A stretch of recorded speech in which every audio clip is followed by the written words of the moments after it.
ಈ ಕಾಂಗ್ರೆಸ್ ಸರ್ಕಾರ ಬಂದಾಗಿಂದ ಸೈಕಲ್ ಇಲ್ಲ, ಮತ್ತೆ ತುಂಬಾ ಕೊರತೆ ಆಗಿದೆ. ಫ್ರೀ ಯೋಜನೆ ಕೊಟ್ಟಷ್ಟು ಜನರು ವಿಫಲ ಆಗ್ತಾರೆ. ನಡೆದಂತ ಸರ್ಕಾರ ಯಾವ್ದಾದ್ರೆ ಅದು ಕಾಂಗ್ರೆಸ್ ಸರ್ಕಾರ. 3 ವರ್ಷ ಏನು ಭರವಸೆ ಕೊಟ್ಟಿದ್ರು ಆ ಭರವಸೆಗಳನ್ನು ಈಡೇರಿಸಿ ಏನು ಅಭಿವೃದ್ಧಿ ಮಾಡ್ಬೇಕು ಅದನ್ನು ಮಾಡಿದಾರೆ.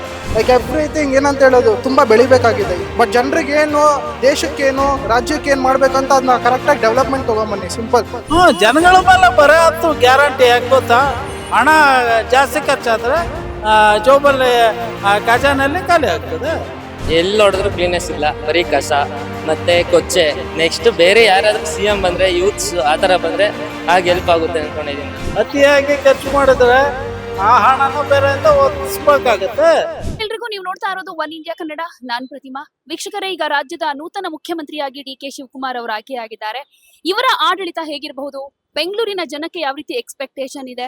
ಅದರಲ್ಲೂ ಬೆಂಗಳೂರಿನ ಮಟ್ಟಿಗೆ ಏನೆಲ್ಲ ಚೇಂಜಸ್ ಆಗ್ಬೇಕು ಅಂತ ಜನ ಬಯಸ್ತಾರೆ, ಏನೇನ್ ನಿರೀಕ್ಷೆಗಳಿದೆ, ಹಾಗೇನೆ ಈ ಫ್ರೀ ಯೋಜನೆಗಳೇನಿದೆ ಅಲ್ವಾ ಕಾಂಗ್ರೆಸ್ದು, ಇದಕ್ಕೆ ಸಂಬಂಧಪಟ್ಟ ಹಾಗೆ ಬೆಂಗಳೂರಿನ ಜನ ಏನ್ ಹೇಳ್ತಾರೆ, ಸ್ಟೂಡೆಂಟ್ಸ್ ಆಗಿರ್ಬಹುದು, ವಯಸ್ಸಾಗಿರೋರಾಗಿರ್ಬಹುದು, ಹೀಗೆ ಬೆಂಗಳೂರಿನ ನಾಗರಿಕರು DK ಶಿವಕುಮಾರ್ ಆಡಳಿತ ಹೇಗಿರ್ಬೇಕು, ನಿರೀಕ್ಷೆಗಳೇನು ಅನ್ನೋದ್ರ ಬಗ್ಗೆ ಏನೇನ್ ಮಾತಾಡ್ತಾರೆ ಬನ್ನಿ ಮಾತಾಡ್ಸೋಣ. CM ಆಗ್ತಿದ್ದಂಗೆ ಮುಂಚೆ ಹೆಂಗಸರಿಗೆ ಮಾತ್ರ ಮತ್ತೆ ವಿದ್ಯಾರ್ಥಿನಿಯರಿಗೆ ಮಾತ್ರ ಫ್ರೀ ಬಸ್ ಅಂತಿತ್ತು.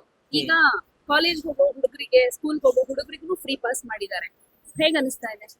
ಫ್ರೀ ಪಾಸ್ ಅಂದ್ರೆ ಮುಂಚೆನೂ ಫ್ರೀ ಪಾಸ್ ಇತ್ತು, ಬಟ್ SC/ST ಗೆ 150 ರುಪೀಸ್ ಕಟ್ಟಿಸ್ಕೊಂತಿದ್ರು. ಈಗ ಅದನ್ನೇ ಜಸ್ಟ್ 150 ರುಪೀಸ್ ಅದೇನ್ ಲೆಕ್ಕ ಇಲ್ಲ ಅನ್ಸುತ್ತೆ. ಮುಂಚೆ ಹೈಸ್ಕೂಲ್ ಮಕ್ಳಿಗೆಲ್ಲ ಕುಮಾರಸ್ವಾಮಿ ಅವ್ರು ಇದ್ದಾಗ ಸೈಕಲ್ ಕೊಡ್ತಾ ಇದ್ರು. ಈ ಕಾಂಗ್ರೆಸ್ ಸರ್ಕಾರ ಬಂದಾಗಿಂದ ಸೈಕಲ್ ಇಲ್ಲ, ಮತ್ತೆ ತುಂಬಾ ಕೊರತೆ ಆಗಿದೆ ಸರ್ಕಾರದಲ್ಲಿ. ಅದನ್ನೆಲ್ಲ ಹಿಂದಿನ ತರ ಮುಂದೆ ತರಬೇಕು. ಆತರ ಒಂದಷ್ಟು ಮಂದಿಗೆ ಗ್ಯಾರಂಟಿ ಯೋಜನೆಗಳು ತಂದಿದ್ದು ತುಂಬಾ ಜನ ಪುರುಷರಿಗೂ ಇಷ್ಟ ಇರ್ಲಿಲ್ಲ. ನಮಗೂ ಫ್ರೀ ಮಾಡ್ಲಿ, ಬರೀ ಹೆಂಗಸರಿಗೆ ಯಾಕೆ ಅಂತ ಅಂತಿದ್ರು. ಅದಕ್ಕೆ ಏನ್ ಅನ್ಸುತ್ತೆ? ಫ್ರೀ ಯೋಜನೆ ಕೊಟ್ಟಷ್ಟು ಜನರು ವಿಫಲ ಆಗ್ತಾರೆ. ಅವರು ದುಡಿ ತಿನ್ನೋ ತರ ಏನಾದ್ರು ಮಾಡ್ಬೇಕು. ಏನ್ ಎಕ್ಸ್ಪೆಕ್ಟ್ ಮಾಡ್ತೀರಾ CM DK ಶಿವಕುಮಾರ್ ಅವರಿಂದ? ಬೆಂಗಳೂರಲ್ಲಿ ಏನಾದ್ರು ಚೇಂಜ್ ಆಗ್ಬೇಕು? ಬೆಂಗಳೂರಲ್ಲಿ ಮೇನ್ ಚೇಂಜ್ ಆಗ್ಬೇಕಂದ್ರೆ ಕ್ಲೀನ್ನೆಸ್. ಎಲ್ಲಿ ನೋಡಿದ್ರು ಕ್ಲೀನ್ನೆಸ್ ಇಲ್ಲ, ಬರೀ ಕಸ ಮತ್ತೆ ಕೊಚ್ಚೆ. ಇದೇನಿದು ಡ್ರೈನೇಜ್ ಪ್ರಾಬ್ಲಮ್, ಬರೀ ಸ್ಮೆಲ್ಲು. ಇದು ಫಸ್ಟ್ ಕ್ಲೀನ್ ಮಾಡ್ಬೇಕು. ಇದು ಕ್ಲೀನ್ ಆದ್ರೆ ಬೆಂಗಳೂರು ಕ್ಲೀನ್ ಆದಂಗೆ. ಫಸ್ಟ್ ಇದು ಕ್ಲೀನ್ ಮಾಡ್ಬೇಕು DK ಶಿವಕುಮಾರ್ ಅವರು CM ಆದ್ರೆ. ಈಗ ಬೆಂಗಳೂರು ಸಮಸ್ಯೆ ಅಂತ ಅಂದ್ರೆ ರಸ್ತೆ ಗುಂಡಿ ಸಮಸ್ಯೆ ಅಂತಾರೆ. ಮಳೆ ಬಂದ್ರೆ ಹೇಗಾಗುತ್ತೆ ಬೆಂಗಳೂರು, ಅದೇನ್ ಸ್ಪೆಷಲ್ ಆಗಿ ಹೇಳ್ಬೇಕಾಗಿಲ್ಲ. ಮುಂಚೆ DK ಶಿವಕುಮಾರ್ ಅವರು ನಗರಾಭಿವೃದ್ಧಿ ಸಚಿವ ಆಗಿದ್ರು. ಅವರ ಆಡಳಿತದಲ್ಲಿ ಅಂದ್ರೆ ಅವರ ಅಧಿಕಾರದ ಅವಧಿಯಲ್ಲಿ ಏನ್ ಅಷ್ಟೊಂದು ಸುಧಾರಣೆ ಆಗಿಲ್ಲ ಅನ್ನೋದು ಜನರಿಗೆ ತುಂಬಾ ಬೇಸರ ಇದೆ. ಈಗ CM ಆಗಿದ್ದಾರೆ, ನೆಕ್ಸ್ಟ್ ಏನಾದ್ರೂ ಸರಿ ಹೋಗ್ಬೋದು ಅನ್ಸುತ್ತೆ? ನಂಗ ಅನಿಸ್ತಂಗೆ ಸಿದ್ದರಾಮಯ್ಯ ಸರ್ಕಾರನೂ ಅಷ್ಟೇ ಇದೆ. ಈಗ DK ಶಿವಕುಮಾರ್ ಸರ್ಕಾರದಲ್ಲೂ ಅಷ್ಟೇ ಇರುತ್ತೆ ಅನ್ಕೊಂಡಿದೀನಿ. ನೆಕ್ಸ್ಟ್ ಬೇರೆ ಯಾರಾದ್ರೂ CM ಬಂದ್ರೆ, ಯೂತ್ಸ್ ಆತರ ಬಂದ್ರೆ ಆಗ ಹೆಲ್ಪ್ ಆಗುತ್ತೆ ಅನ್ಕೊಂಡಿದೀನಿ. ಯಾರು CM ಆದ್ರೆ ಒಳ್ಳೇದು ಅನ್ಸುತ್ತೆ next? Kumaraswamy. So next chance ಇದೆ ಅಂತ ಅಂತೀರಾ? ಈಗ ಕರ್ನಾಟಕದ ಜನ ಹೆಂಗೆ ಅಂದ್ರೆ 5 ವರ್ಷಕ್ಕೆ ಒಂದು ಪಕ್ಷಕ್ಕೆ, ಇನ್ನ 5 ವರ್ಷಕ್ಕೆ ಇನ್ನೊಂದು ಪಕ್ಷ, ಒಂದೇ ಪಕ್ಷ ಕಂಟಿನ್ಯೂಸ್ ಆಗಿ ಗೆಲ್ಲಿಸ್ಕೊಂಡ್ ಬರಲ್ಲ. ಸೊ ನೆಕ್ಸ್ಟ್ ಇಯರ್ ಕುಮಾರಸ್ವಾಮಿ ಅವ್ರು ಬರ್ಬೇಕು ಅಂತ ಅನ್ಸುತ್ತಾ, ಬರುತ್ತಾರೆ ಅಂತ ಅನ್ಸುತ್ತಾ? ನಂಗೆ ಕುಮಾರಸ್ವಾಮಿ ಬರ್ತಾರೆ ಅಂತ ಅನ್ಸುತ್ತೆ. BJP ಮತ್ತೆ JDS ಮೈತ್ರಿ ಮಾಡ್ಕೊಂಡು ಬರ್ತಾರೆ ಅನ್ಸುತ್ತೆ. ಅವ್ರು CM ಆದ್ರೆ ನಿಮಗೆ? ನಮ್ಗೆ ಅಂತ ಅಲ್ಲ, ಬಟ್ ರೈತರಿಗೆ ಒಳ್ಳೇದಾಗುತ್ತೆ ಅಂತ ಕುಮಾರಸ್ವಾಮಿ ಅವ್ರು CM ಆದ್ರೆ. ಸಾಲ ಮನ್ನಾ ಮಾಡ್ತಾರೆ. ಬೆಂಗಳೂರು ಮಟ್ಟಿಗೆ ಹೇಳೋದಾದ್ರೆ ಏನಾದ್ರೂ ಬದಲಾವಣೆ ಆಗುತ್ತೆ ಅಂತ ಅನ್ಸುತ್ತಾ? ಏನಾದ್ರೂ ನಿರೀಕ್ಷೆಗಳಿದ್ಯಾ? ಖಂಡಿತ ಬದಲಾವಣೆ ಆಗುತ್ತೆ. DK ಶಿವಕುಮಾರ್ ಸಾಹೇಬ್ರು ಇವತ್ತಲ್ಲ, ಇವತ್ತಿಂದ ಲೀಡರ್ ಆಗಿ ಬೆಳೆದಿಲ್ಲ. ಸುಮಾರು 40-50 ವರ್ಷಗಳಿಂದ ಸತತವಾಗಿ ಬೆಂಗಳೂರು ರಾಜಕಾರಣ ನೋಡ್ಕೊಂಡು ಕರ್ನಾಟಕ ತಳಮಟ್ಟದಿಂದ ಒಬ್ಬ ಸಾಮಾನ್ಯ ಕಾರ್ಯಕರ್ತನಾಗಿ ಇವತ್ತು ರಾಜ್ಯದ ಉನ್ನತ ಹುದ್ದೆ ಆಗಿರ್ತಕ್ಕಂಥ CM ಮುಖ್ಯಮಂತ್ರಿ ಆಗಿದ್ದಾರೆ ಅಂದ್ರೆ ಅದ್ರ ಸಾಮಾನ್ಯ ಮಾತಲ್ಲ. ಅವ್ರು ಬರ್ತಕ್ಕಂಥ ದಿನಗಳಲ್ಲಿ ಅವ್ರದ್ದೊಂದು ಕನಸಿತ್ತು. ಆ ಕನಸು ನನ್ಸ್ ಮಾಡ್ಬೇಕಾದಂತ ಈ ಬೆಂಗಳೂರು ಒಂದು ಅಭಿವೃದ್ಧಿ ಪರ್ವ ಹರಿಸ್ತಾರಂತಕ್ಕಂಥ ಭರವಸೆ ನಮಗಿದೆ. ಬರ್ತಕ್ಕಂಥ ದಿನಮಾನಗಳಲ್ಲಿ DK ಶಿವಕುಮಾರ್ ಸಾಹೇಬ್ರು ಅಭಿವೃದ್ಧಿ ಮಾಡ್ತಾ ಇರತಕ್ಕಂಥ ವಿಶ್ವಾಸ ನಮಗಿದೆ. ಬೆಂಗಳೂರು ಅಂದ ತಕ್ಷಣ ಈಗ ಅಷ್ಟೇ ಒಬ್ರು ಸ್ಟೂಡೆಂಟ್ ಹತ್ರ ಮಾತಾಡಿದ್ವಿ. ಬೆಂಗಳೂರು ಅಂದ್ರೆ ಕ್ಲೀನ್ ಇಲ್ಲ, ಕಸದ ಸಮಸ್ಯೆ, ರೋಡ್ ಸರಿ ಇಲ್ಲ. ಈ ಕಾಂಗ್ರೆಸ್ ಆಡಳಿತ ಬಂದ ಮೇಲಂತೂ ರೋಡ್ ಸರಿ ಆಗೇ ಇಲ್ಲ, ಇನ್ನು ಗುಂಡಿಗಳು ಜಾಸ್ತಿ ಆಗಿದೆ, ಏನು ಅಭಿವೃದ್ಧಿ ಆಗಿಲ್ಲ ಅಂತ ಹೇಳ್ತಾರೆ. ನೋಡ್ರಿ, ಈ ಜನಸಾಮಾನ್ಯರಿಗೆ ಏನು ಕೊಡ್ಬೇಕಾಗಿತ್ತು ಭರವಸೆ, ನಡೆದಂತ ಸರ್ಕಾರ ಯಾವ್ದಾದ್ರೆ ಅದು ಕಾಂಗ್ರೆಸ್ ಸರ್ಕಾರ. ಇವತ್ತು ಏನು ಸಿದ್ದರಾಮಯ್ಯ ಸಾಹೇಬರು ಮತ್ತು DK ಶಿವಕುಮಾರ್ ಸಾಹೇಬರು ಏನು ಭರವಸೆ ಕೊಟ್ಟಿದ್ರು, ಆ ಭರವಸೆಗಳನ್ನು ಸಂಪೂರ್ಣವಾಗಿ ಇವಾಗ ನಾವೇನು ಚುನಾವಣೆ ಪೂರ್ವದಲ್ಲಿ ಏನ್ ಭರವಸೆ ಕೊಟ್ಟಿದ್ರು, ಸಿದ್ದರಾಮಯ್ಯ ಸಾಹೇಬರಾಗಿರ್ಬೋದು, DK ಸಾಹೇಬರಾಗಿರ್ಬೋದು, ಇವತ್ತೇನು ಭರವಸೆ ಕೊಟ್ಟಿದ್ರು ಆ ಭರವಸೆಗಳನ್ನು 3 ವರ್ಷ ಏನು ಭರವಸೆ ಕೊಟ್ಟಿದ್ರು ಆ ಭರವಸೆಗಳನ್ನು ಈಡೇರಿಸಿ ಏನು ಅಭಿವೃದ್ಧಿ ಮಾಡ್ಬೇಕು ಅದನ್ನು ಮಾಡಿದಾರ. ಬರ್ತಕ್ಕಂತ ದಿನಮಾನಗಳಲ್ಲಿ ಜನರ ಆಸೆ ಎಲ್ಲಾ ಇದು ಸ್ಪಂದನೆ ಮಾಡ್ತಾರೆ. I don't have any expectations about the CM from Karnataka. Expectations ಅಂತ ಏನಿಲ್ಲ. ಲೈಕ್ ಪೊಲಿಟಿಷಿಯನ್ ನಿಮ್ಗೆ ಗೊತ್ತಿರುತ್ತೆ ಸಮಾಜ ಹೆಂಗೆ, ಪ್ರತಿಯೊಂದು ಹೆಂಗ್ ವರ್ಕ್ ಆಗುತ್ತಂತ. ಲೈಕ್ ಸಮಾಜನ ನೋಡಿ ಪ್ರತಿಯೊಂದಕ್ಕೆ ಯಾವ ಥರ ಪ್ರಾಬ್ಲಮ್ಸ್ಗೆ ಏನು ಸೊಲ್ಯೂಷನ್ ಕೊಡ್ಬೇಕು ಅದು ಕೊಡಿ ಅಷ್ಟೇ.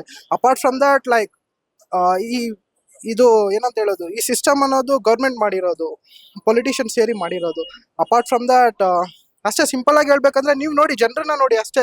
ಲೈಕ್ ಎವ್ರಿಥಿಂಗ್ ಏನಂತ ಹೇಳೋದು ತುಂಬಾ ಬೆಳಿಬೇಕಾಗಿದೆ. ಈ ಕಾಲದಲ್ಲಿ ಎಲ್ಲೋ ಇರ್ಬೇಕಿತ್ತು, ಬ್ಯಾಂಗ್ಳೂರ್ ಅಂತಲ್ಲ ಇಡೀ ಭಾರತ. ಬಟ್ ನೀವು ಮಾಡ್ಬೇಕು. ಪೊಲಿಟಿಷಿಯನ್ಸ್ ಅನ್ನೋದು ಶ್ರೀಮಂತರ ಆಗೋದಲ್ಲ.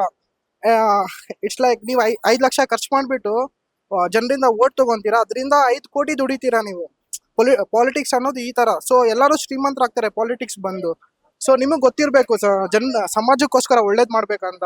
ಅಪಾರ್ಟ್ ಫ್ರಮ್ ದಟ್ ನಿಮಗೆ ಬಿಟ್ಟಿರೋದು ಏನ್ ಮಾಡ್ತೀರಾ ಅಂತ. And I don't have any expectations ನಿಮ್ ಕಡೆಯಿಂದ DK ಶಿವಕುಮಾರ್ ಅವ್ರೆ.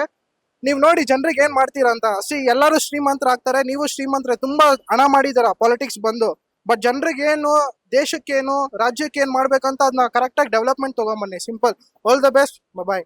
ನಿಮಗೆ ಏನಾದ್ರೂ ನಿರೀಕ್ಷೆ ಇದೆಯಾ ಇಂತಕ್ಕಾಗ್ಬೇಕು ಬೆಂಗಳೂರಿಗೆ, ಇದಾದ್ರೆ ಒಳ್ಳೇದು ಅಂತ? ಅಲ್ಲ, ಎಲ್ಲಾ ನಿರೀಕ್ಷೆ ಎಲ್ಲಾ ಜನಗಳು ಇಟ್ಕೊಂಡಿದ್ದಾರೆ ಸರಿಯಾಗಿ ಆಡಳಿತ ನಡೆಸಿ ಮಾಡ್ಬೋದು ಅಂತ. ಬಟ್ ಮುಂದೇನಾಗತ್ತೆ ನಾವ್ ಹೇಳಕ್ ಬರಲ್ಲ. ಆಮೇಲೆ ಈಗ ಒಂದಷ್ಟು ಫ್ರೀ ಯೋಜನೆಗಳ ಮಧ್ಯೆ ಈಗ ಮತ್ತೊಂದು ಫ್ರೀ ಯೋಜನೆ ಅನೌನ್ಸ್ ಮಾಡಿದ್ರು.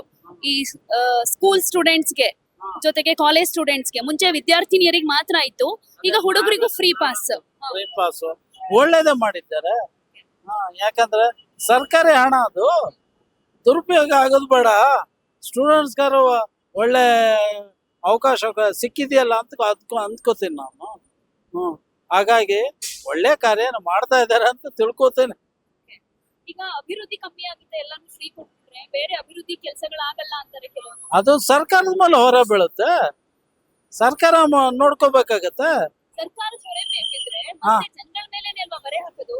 ಜನಗಳ ಮೇಲೆ ಬರೆ ಅಂತೂ ಗ್ಯಾರಂಟಿ. ಯಾಕೆ ಗೊತ್ತಾ, ಹಣ ಜಾಸ್ತಿ ಖರ್ಚಾದ್ರೆ ಜೋಬಲ್ಲಿ ಖಜಾನಲ್ಲಿ ಖಾಲಿ ಆಗ್ತದೆ. ಅದು ಇದ್ದೇ ಇದೆ.